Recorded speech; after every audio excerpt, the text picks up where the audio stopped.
Você já imaginou ter pouco mais de 20 anos, andar pelas ruas da cidade e ver pichações no muro falando que você é Deus? Muita gente deixaria isso subir para a cabeça. Mas para Eric Clapton, ser chamado de Deus foi o início de um inferno particular.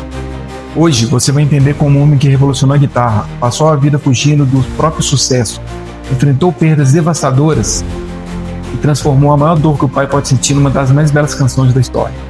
Então pega um café, se ajeita na cadeira, porque a história do Deus da guitarra é apenas a história de um homem tentando provar para todo mundo que ele era apenas humano.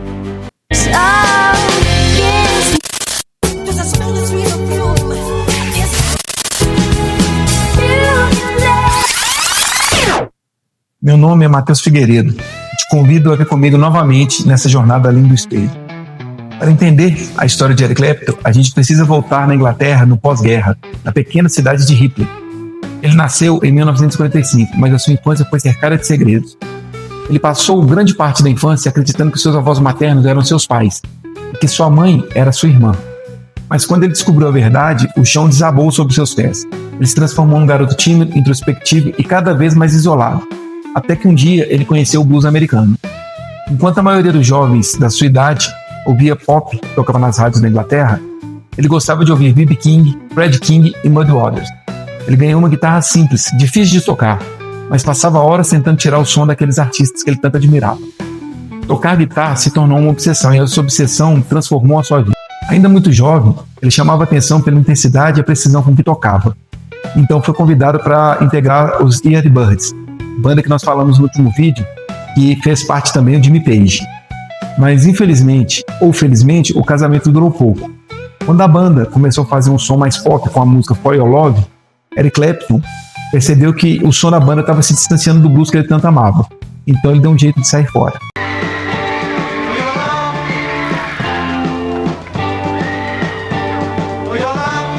E isso se transformou em rotina na sua vida, abriu mão do sucesso para fazer o som que ele acreditava. Foi no John Mayall e The Blues Breakers que a lenda começou. Um belo dia, muros de Londres apareceram pichados, Clapton is God. O apelido virou um fenômeno. Tempo depois, ele se junta a Jack Bruce e a Didi Baker e forma a primeira superbanda da história, The Cream. E o Cream era uma explosão. 3 músicos brilhantes disputando o mesmo palco, improvisando e competindo, elevando o nível do rock a outro patamar. E foi ali que Eric Clapton criou o One Man Tone, aquele timbre quente, encorpado, cheio de sustain. Ele tirava da sua Les Paul um timbre que veio influenciar milhares de guitarristas. Mas por trás do sucesso do Cream, o ambiente era caótico. Brigas entre Didi Baker e Jack Bruce tornavam o ambiente insuportável.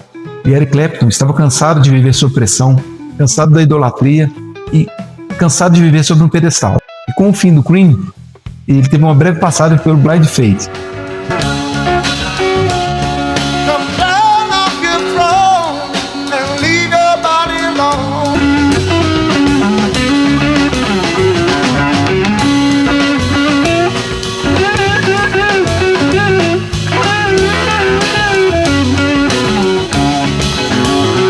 Foi então que ele fez o que ele sempre quis, tentou desaparecer. E foi exatamente nessa época que acontece uma das histórias de amor mais impressionantes da história do rock. Eric Clapton se apaixona pela esposa do seu melhor amigo.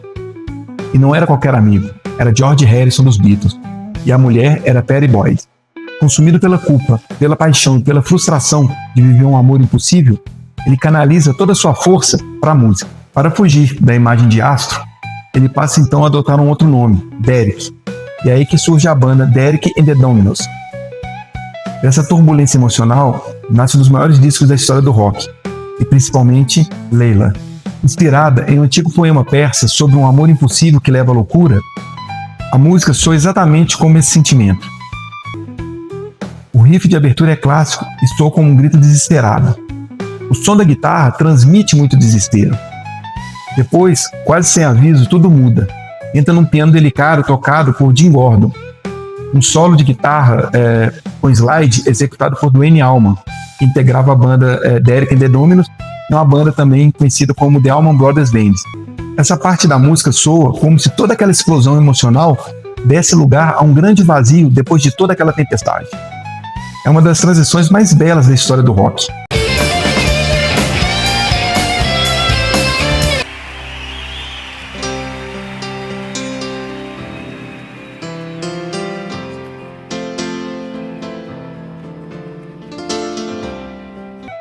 Nem mesmo Leila foi capaz de salvá-lo. Eric Clapton afundou num vício em heroína. Ele largou mais tarde, mas afundou no alcoolismo. Foram anos tentando sobreviver a si mesmo. Após uma longa batalha contra os vícios, Eric Clapton finalmente começou a reconstruir sua vida. Em 1986, nasce seu filho, Conor. Pela primeira vez, parecia que Eric Clapton encontrava um momento de paz.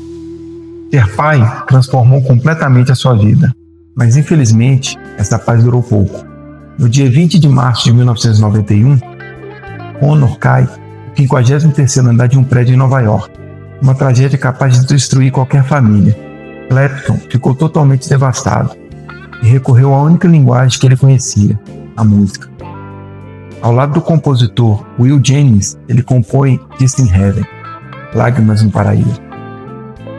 A música começa com uma pergunta: você saberia meu nome se me encontrasse no paraíso? Would you know my name if I saw you in heaven? Isso não é apenas uma letra, é o desabafo de um pai tentando encontrar explicação a algo inexplicável. Quando ele apresentou essa música no MTV Unplugged em 1992, o mundo inteiro parou. Não era apenas uma performance. Era um homem tentando continuar respirando. No final das contas, Eric Clapton nunca foi sobre velocidade, sobre técnica, quantas notas ele conseguia tocar por segundo. Foi sobre sobrevivência. Um homem que perdeu a sua infância, viveu preso ao próprio sucesso, enfrentou anos de dependência química e conheceu a dor mais profunda que o pai pode enfrentar. Mas mesmo assim, transformou essas cicatrizes em belíssimas canções que emocionam pessoas ao redor do mundo até hoje. E talvez essa seja a maior ironia da história de Eric Clapton. Durante anos, ele foi chamado de Deus, mas foi quando ele demonstrou as suas fraquezas que ele construiu as obras mais humanas da sua carreira. Se você gostou desse raio-x da vida do Eric Clapton, já deixa seu like, se inscreve no canal e deixa aqui nos comentários qual a música dele você mais gosta, em que momento ela mais te marcou. E sabe qual é o fato curioso nisso tudo? A dor de Eric Clapton não é um fato isolado na história do rock.